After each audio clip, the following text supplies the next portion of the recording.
La planificación para la obtención de recursos finaliza con la proyección de los cambios necesarios, el establecimiento del seguimiento y el control de las actividades que se vayan a poner en marcha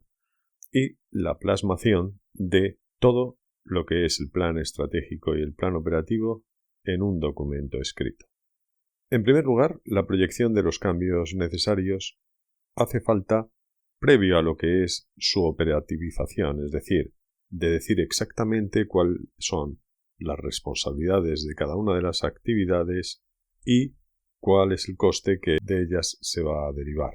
Existen normalmente fallos en cuanto a lo que se denomina la implementación de la estrategia o la puesta en marcha de la estrategia.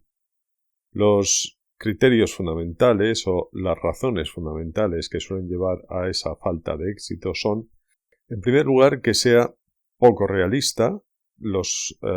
cálculos y las proyecciones que hemos hecho y la práctica desmienta parte de esos datos o esas premisas en las que hemos basado nuestras decisiones.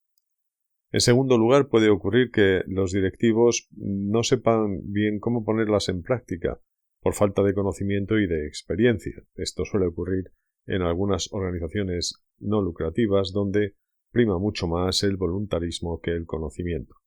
Este aspecto puede ser solucionado yendo a consultores o expertos en la materia que nos ayuden a la puesta en práctica de la estrategia. También otra de las razones que suelen darse para que no triunfe nuestro programa de captación de fondos es que aquellas actividades que contiene nuestro proyecto no sean compartidas o no sean asumidas por el personal que está encargado de ejecutarla, porque no se sientan partícipes en el diseño que se ha llevado a cabo. Existen muchos métodos de planificación y normalmente en este sentido se suele aconsejar la planificación de abajo a arriba, es decir, estableciendo en un principio una consulta a todos aquellos que tienen que ver con la captación de fondos y a partir de ahí llevar un proceso hacia arriba de aprobación que finalmente cuando sea aprobado va a ser mejor aceptado porque las personas encargadas de llevarlo a cabo han formado parte también de las decisiones. Por último, es posible que no se gestionen bien los cambios que hay que operar en la organización para poner en práctica la estrategia. La verdad es que siempre que se pone un proyecto de captación de fondos suele haber variaciones con lo que se venía haciendo hasta ese momento, pueden ser en mayor o en menor medida, pero esos cambios normalmente chocan con las inercias de las organizaciones y es necesario también contemplar el hecho de que esas inercias no den al traste con nuestro plan de recaudación de fondos. Por otra parte, debemos articular mecanismos de seguimiento y evaluación. Estos mecanismos de seguimiento-evaluación, una vez que los hemos diseñado y que hemos decidido cuáles son, nosotros tendremos que estar muy atentos a las desviaciones que se pueden producir de los objetivos que nos habíamos marcado, estableciéndose un criterio en función del porcentaje que veamos que la desviación tiene respecto a lo que se estaba proyectando. Si existe una desviación que sea desfavorable en un porcentaje menor al 10%, habrá que controlar más estrechamente la actuación en los próximos meses. Si esa desviación está entre un 10 y un 25%, la recomendación es que se observe al cabo de un tiempo, al cabo de un mes, por ejemplo, y si continúa esa tendencia, desarrollaremos acciones alternativas para compensar ese desfase que se ha dado. Y si el desfase es mayor del 25%, se ha de analizar inmediatamente todo el plan operativo y, si es necesario, desarrollar un plan alternativo o un plan de emergencia.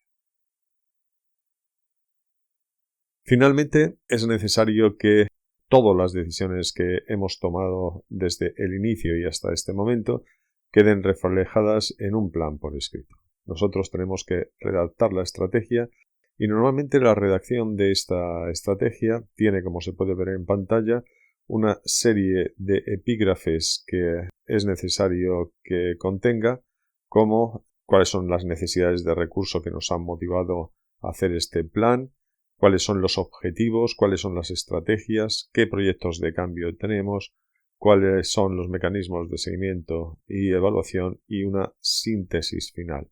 Una breve descripción de cada uno de ellos se puede ver en esta proyección que tenemos ahora mismo, si bien es necesario que siempre que hagamos este documento debe ser un documento sintético, no debe ser un documento largo. La recomendación es que no ocupe más de una hoja todos y cada uno de estos